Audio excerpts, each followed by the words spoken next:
So yeah, I noticed, man, this YouTube thing is weird because I scheduled a show, clicked on live, and I thought that show was never mind. Never mind. What's going on this morning, y'all? So this is the show I had waiting, and people probably have been waiting and waiting and waiting for this show. So let me address Operation Spiderweb Part 2. Even though I already addressed it, I'll address it again. So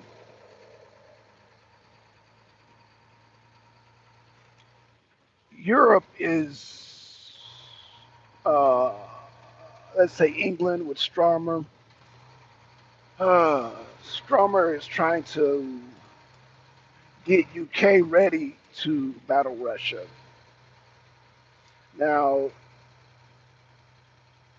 um, as far as Stromer knows, the U.S. will be in NATO.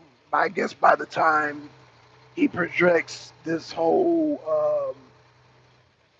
he projects his whole victory with Russia. Already got 3 likes, so yeah, this must be the show. Um,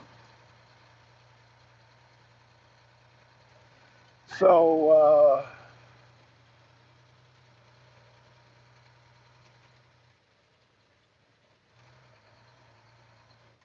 we got a situation here in U.S. where, like I said, Trump and Putin talked on the phone, and Trump said that the conversation was good. Didn't really elaborate much beyond that. I can only assume Putin was very upset, and the conversation only lasted an hour, but I'm pretty sure Putin was pretty frank and direct with Trump, saying, "Look, um, no more peace talks. Our nuclear bombers were hit. Part of the agreement is that the bombers be out in the open and out of good faith. And so our bombers were hit. So no more peace talks. Ukraine is a terrorist state. We're not going to deal with terrorists." And that's about the gist of the conversation. I'm pretty sure, you know, that Ukraine are terrorists. They hit civilians, and yeah, we're not negotiating no more peace with them. That's it. I mean, it's pretty frank. I can pretty much sum that up. I mean, even though it's an assumption, I can pretty much say that yeah, that's pretty much the gist of that conversation because uh, there are certain lines that are not supposed to be crossed, even dealing in warfare. And when these nuclear agreements that were made way back during the Soviet Union time, um, out of good faith, nuclear countries are supposed to have their bombers out in the open so that if one of those should take off, other countries alert, like, hey, where's that bomber going with those nuclear weapons on it? So, yeah. So, being that Zelensky bombed them is a violation. Now, the thing is, Putin, Sergei Lavrov, Dmitry Medvedev, all of Moscow's wondering, did the U.S. authorize this? Like, who in the West authorized this? This Operation Spiderweb. Who authorized this? And so, yeah, Russia's very suspicious right now. Hold on. This is CO6 coming on scale 1. I have number 7s, numero siete, number 7s. So, yeah, this is the suspicion right now that in order, like, Zelensky didn't do this on his own. You know, you hit you hit up several airports in several areas way within. Come on, hold on, y'all, hold on. I ain't got all day with this shit. Number 7s. I'm sorry, y'all. I ain't got all day with. Yeah, man, sit up here, damn, at this thing. This is ridiculous. All right, damn. Yeah, it's ridiculous, man. Shit. All right. I'm sorry, y'all. So, anywho, yeah, Russia. Um, needless to say, I'm sure Putin's phone call. I'm pretty sure he was cordial with Trump, but I'm pretty sure he was pretty direct in letting Trump know. Look, we know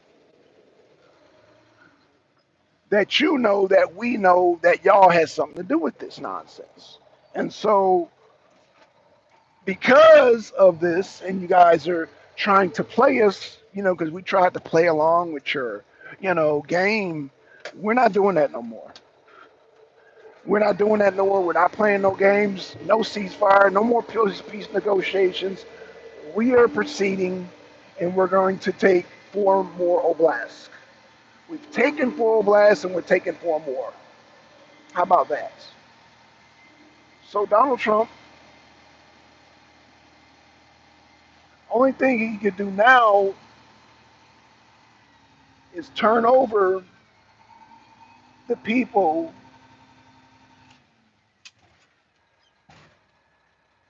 who are responsible for this nonsense. Fire them, like I said before, fire Lindsey Graham and others who are responsible for these shenanigans. Like I said, civilians. There was a civilian train where people got killed. That was a non-military target. You have a bridge in Crimea that was they attempted to blow up. That was useless. And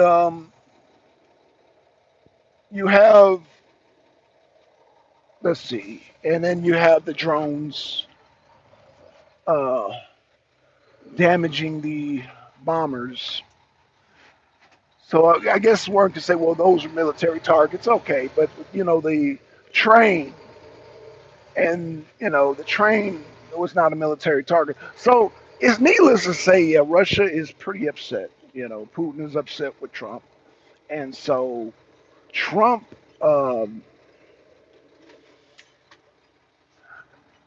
if he was aware of this, which I'm hope he wasn't aware of this, but if they briefed him that yeah, we're going to attack, yeah, Russia's going to be attacked. I don't know what to say at this point, but except that Trump, I don't think is in charge.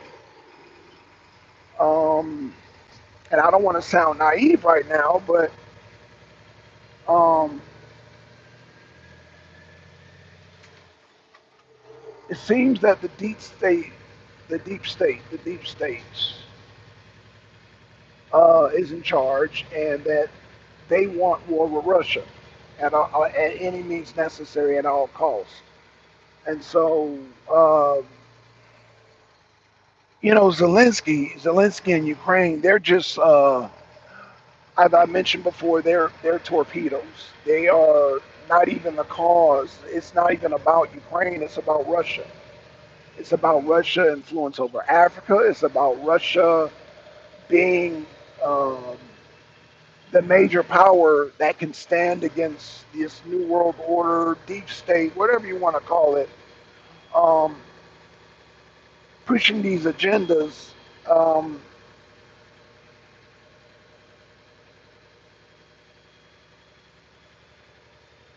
Pushing these agendas to try to overtake Russia for whatever reason. Um,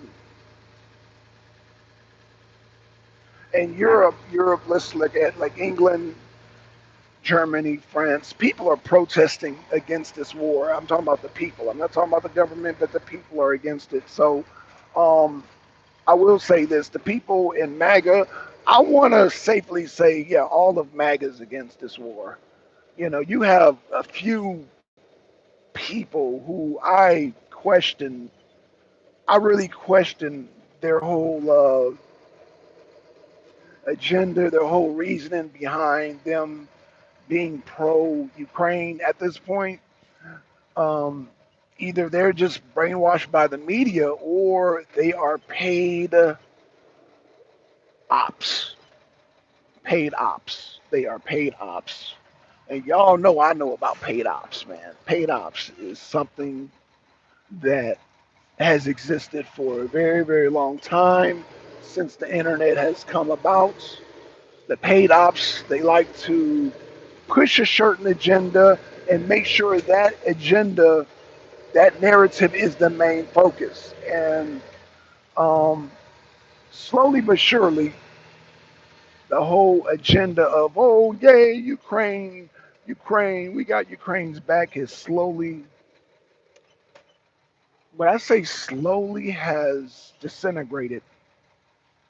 And so we're at the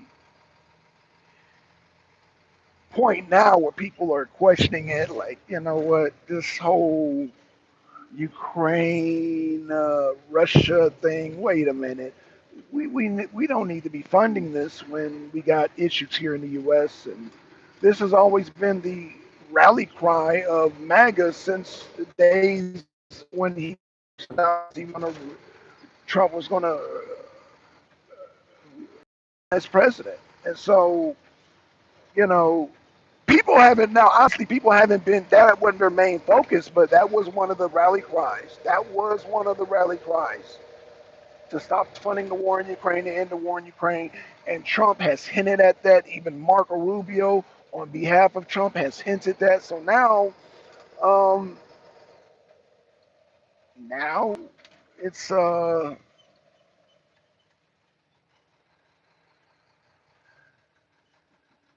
now it's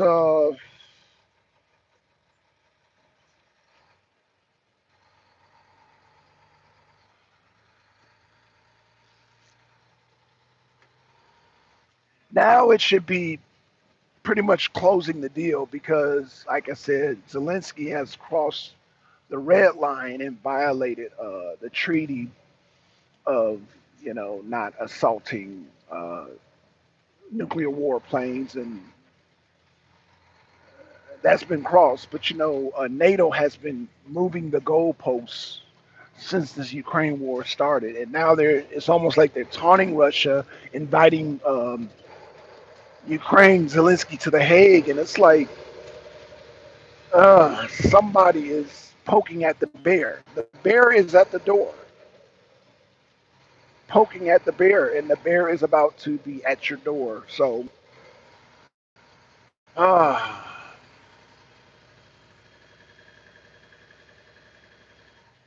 I'm going to close out the show. I'm going to look at the news and see what progress. Russia's mad. And I noticed Trump is trying to slowly distance himself away from the whole Ukraine Russia situation. So let's see if he is smart and quietly distance himself away. But it won't be quiet because the minute Trump walks away from NATO, Europe's going to scream murder. They're going to scream murder. So let's see how that plays out. So with that being said, man, I'm out, y'all. Peace.